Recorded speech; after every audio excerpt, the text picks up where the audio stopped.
السلام عليكم ورحمة الله وبركاته. اللهم صل وسلم وبارك على سيدنا محمد وعلى آله وصحبه أجمعين. النهاردة الجمعة بقى ويومنا طويل، بس إن شاء الله اليوم النهاردة هيعجبكم وهتكونوا مبسوطين.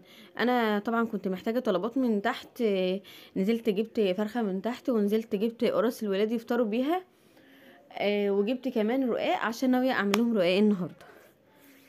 الفراخ النهاردة بالمناسبة الكيلو ب44 جنيه، يعني ما شاء الله. فقلت بقى انا هعمل شويه فاصوليا كده جنب الفرخه. انا بس حمرت بصلايه كده عشان طبعا جوزي مش بياكل الرقاق، فانا هعمله بقى هو فاصوليا جنب الرز.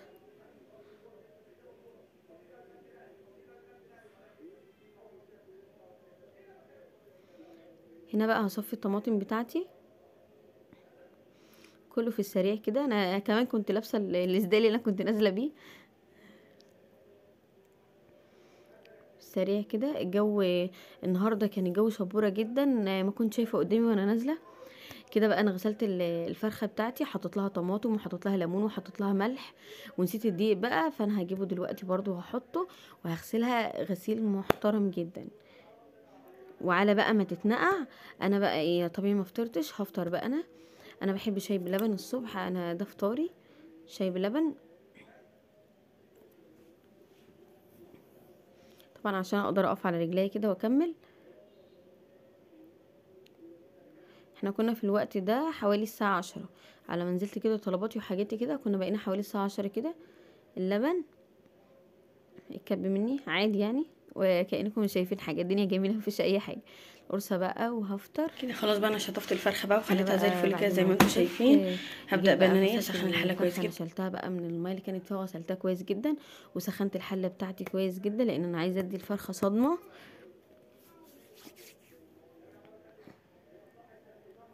بتنزل بقى في الحله بتعمل تش.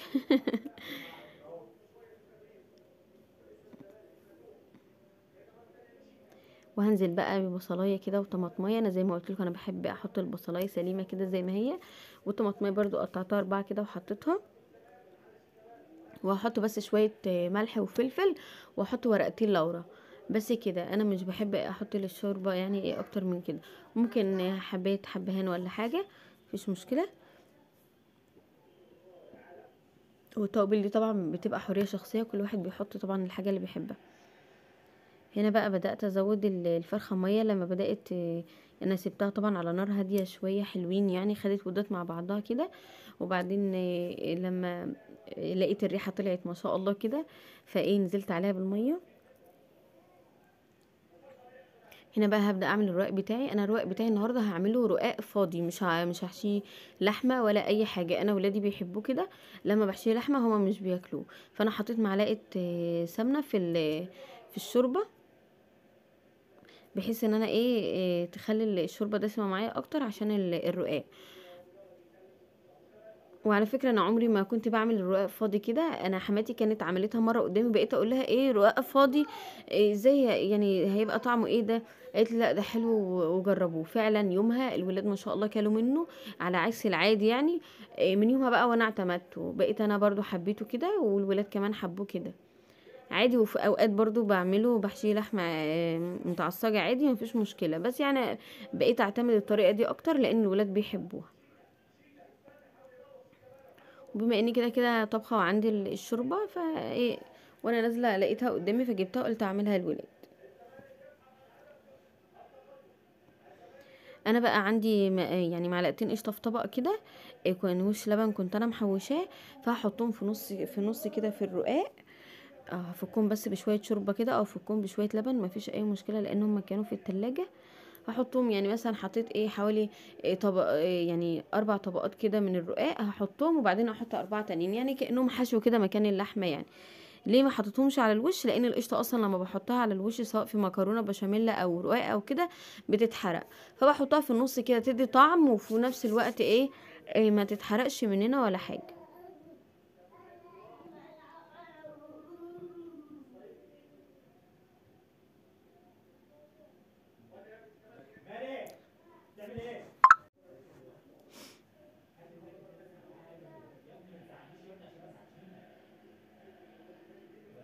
كده بقى انا خلاص كده بعد ما حشيتها حطيت بقى الطبقات اللي فوق برضو. فبعدين سقيتها بقى بشويه شوربه كده، ممكن تحط لها برضو شويه لبن بيدوها لون كده من على الوش، وفي نفس الوقت بيطعموا. هما طبعا بره بيسمعوا الماتش، ملناش دعوه بيهم. هنا بقى الفرخه بتاعتي انا قسمتها لاني لقيت الصدر لسه ما استواش سيكه كده والوراك استوت، فقطعتها وطلعت الوراك عشان احمرها على ما اطلع الصدر كمان عشان احمره، لان هما بيحبوا الصدر مستوي قوي. هنا بقى طلعت صينيه الرقاق، ما شاء الله اللهم بارك، بجد طعمها وريحتها اللهم بارك اللهم بارك يعني، وسهله وبتتعمل. لو عندك شويه شوربه والرقاق عندك مفيش اي مشكله، بتتعمل في ثواني، وطبعا كل واحد على قد امكانياته، يعني ممكن تتخلي عن حاجات موجوده فيها مفيش مشكله. هنا بقى انا قطعت لكم منها كده ايه حته، شايفين ما شاء الله مورق وجميل، وكمان بيبقى طري كمان على الولاد كده بيعرفوا ياكلوه. هنا بقى الفرخه بعد ما حمرتها حطيتها في الطبق كده وهي سخنه كده، هبدا انزل عليها حبه ملح بفلفل كده. بعدين كده بعد ما جهزنا الاكل بقى واتغدينا، قلنا بقى ايه نعمل كوبايه شاي. يوم الشاي النهارده جهزت بقى الشاي. هو طبعا بيحبوا سكر زياده يا جماعه، انا سكري معلقه واحده.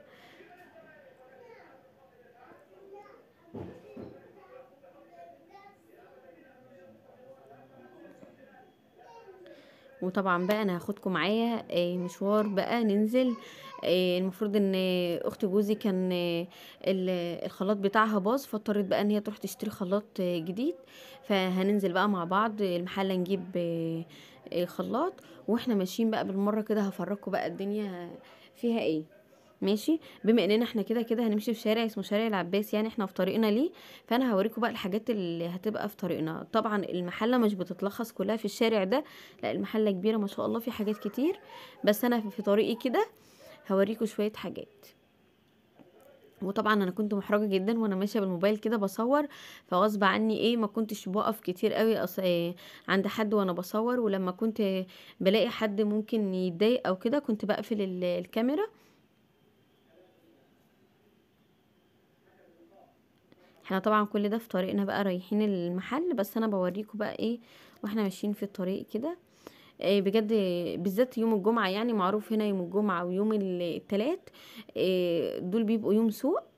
بيبقى فيهم بقى كل حاجة مفروشة في الشارع كده، يعني هو عامة بصراحة يعني الشارع ده بالذات بيبقى موجود فيه كل حاجة سواء جمعة او غيره، بيبقوا فرشين. بس يعني اكتر يوم بيبقى فيه شغل قوي وحاجات مفروشة بيبقى يوم الجمعة ويوم التلات. دي بقى ده قماش.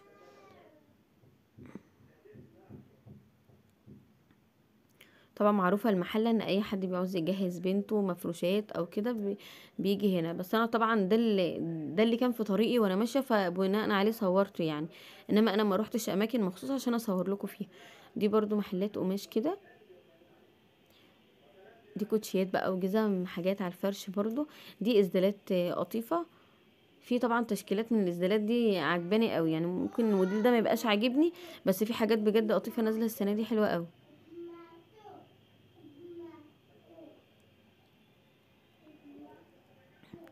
دي بقى هدوم بقى للشباب، لبس الشبابي. والمحل ده برضو عنده جبن وحاجات جميلة قوي، انا يعني بجيب منه على طول، حتى هو حاجته نظيفة بصراحة.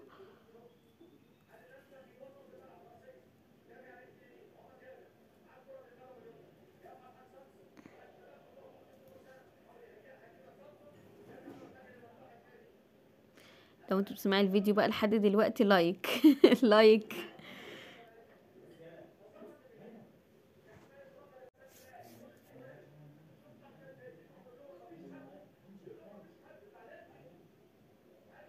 هنا طبعا هنا اذواق كتير واذواق مختلفة. وطبعا في شارع هنا في المحلة انا بصراحة مش متذكرة اسمه قوي يعني، لان انا اصلا مش من المحلة، بس كله بس لبس خروج، بس يعني بناتي بقى حاجات خروج جميلة قوي، بس بصراحة ما روحتش عنده فعشان كده ما صورتش يعني. ده طبعا كل الحاجات اللي مقابلاني وانا في الطريق عشان كده صورتها لكم. انا حتى كنت بحاول على قد ما اقدر ان انا ابعد عن الاماكن اللي فيها زحمه، عشان يوم الجمعه ده يبقى صعب قوي. بس بصراحه تقريبا كده عشان الاسعار غاليه والدنيا، الناس اليومين دول الله يعينها. فعشان كده يعني السحب تقريبا كده مش زي العادي يعني، او الناس مش كتير زي العادي.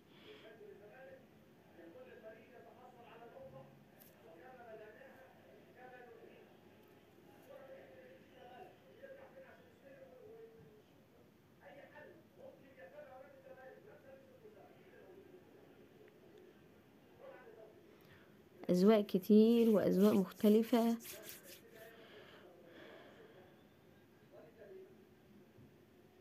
في حاجات حلوه برضو هنا، مش ده محل اطفال.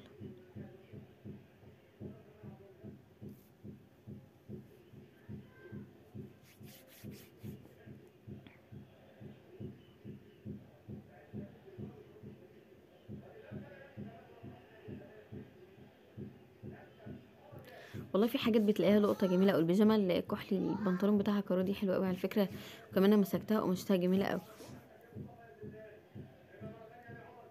خامه عاليه.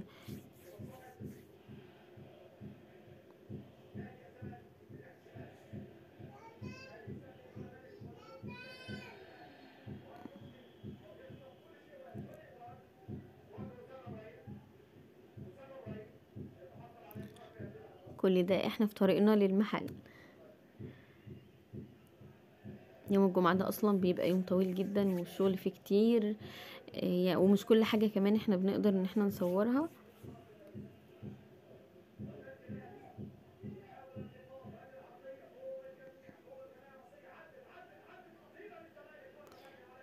انتوا اكيد سامعين صوت الماتش بره.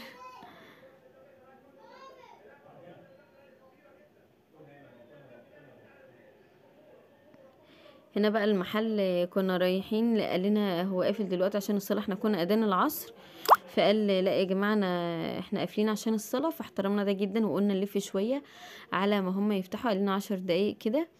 فشوفنا بقى ايه ده، الشارع ده كله شارع جملة شباشب وكروكسات وجزم، حاجات من دي يعني، أحذية بس.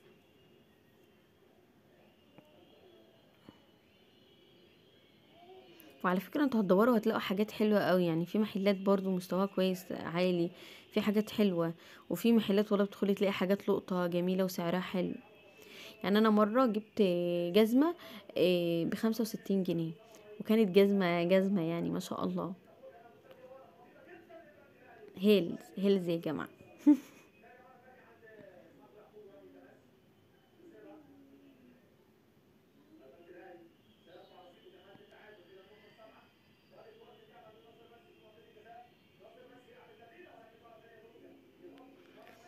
هنا جينا عند عمو ده بقى، قلنا نسأل كده يمكن نلاقي حاجة مناسبة عنده، بس بصراحة ما لقيناش الحاجة اللي احنا عايزينها.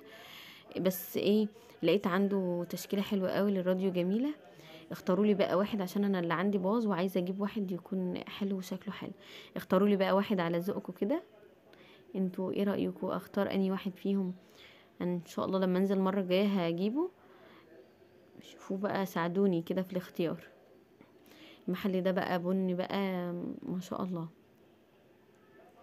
المحل ده بقى عبارة عن عبايات.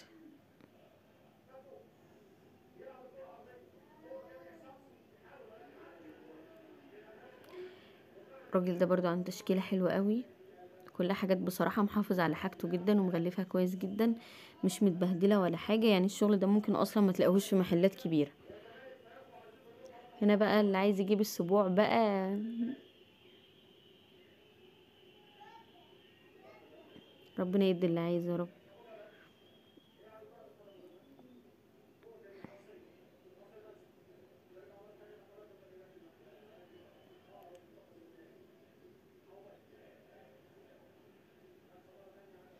دي برضو تشكيلة عبايات بجد، عشان انا مش بقرب لكم من الخامات قوي ومن التشكيلات قوي، والله في حاجات قيمة قوي انتوا ممكن ما تكونوش واخدين بالكم منها.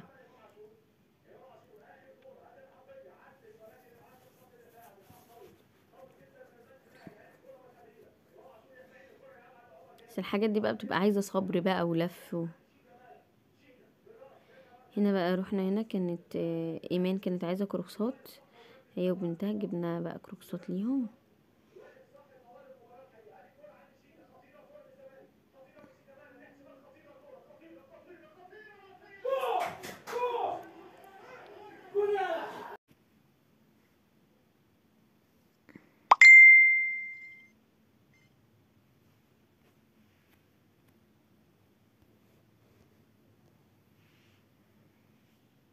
المحل ده برضو في حاجات كويسة.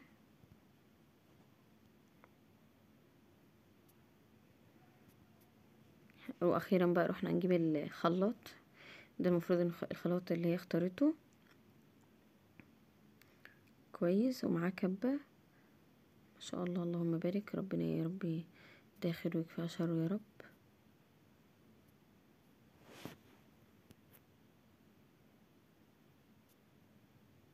وكده بيجرب لنا الحاجة بتاعته كلها.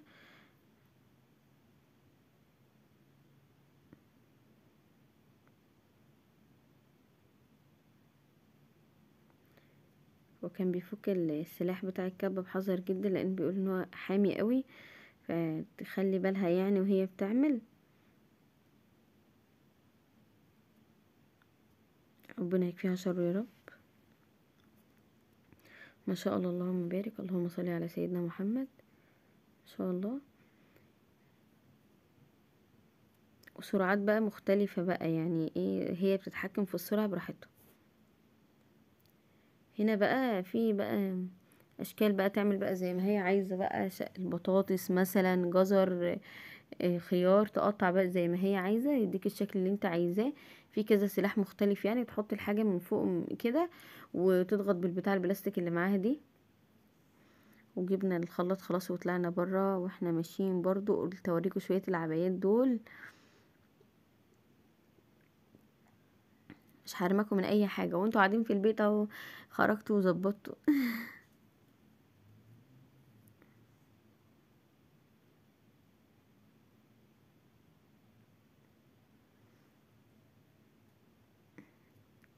الراجل ده برضو عنده شوية دريسات حلوة.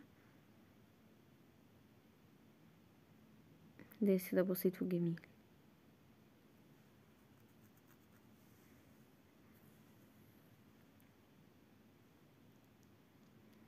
المحل ده برضو كله عبايات.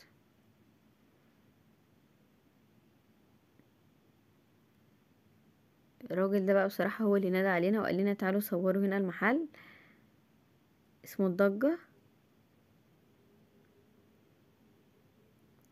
عنده برضو عبايات بيتي تشكيلة حلوة قوي ما شاء الله، كله ذوق ومحترم جدا. اللون ده عاجبني قوي.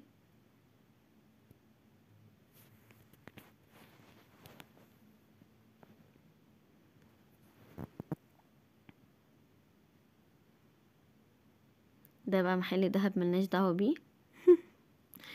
ده بقى العطار اللي انا بجيب منه، اسمه عطارة حزة. بصراحة العطارة بتاعته ممتازة وناس ذوق محترمين جدا. ودي برضو محلات دهب ملناش دعوة بيها. مين بيشتري دهب النهاردة؟ ده بقى اشهر محل فول وطعمية هنا، الفول كمان بالتحديد، ده البغل بقى. اللي عارف المحل عارف محلات البغل اللي هنا، سلسلة محلات فول ما شاء الله. ده طبعا واحنا مروحين بقى خلاص على الطريق بوريكم بقى المحلات اللي بره دي، كلها محلات كبيرة يعني. وجوه ما شاء الله يعني رموش ده معروف جدا. حاجات بصراحة عندهم محترمة وراقية جدا. كل المحلات اللي بره دي كلها فيها حاجات شغلها كويس. طبعا في مناطق كتير في المحلة يعني، بس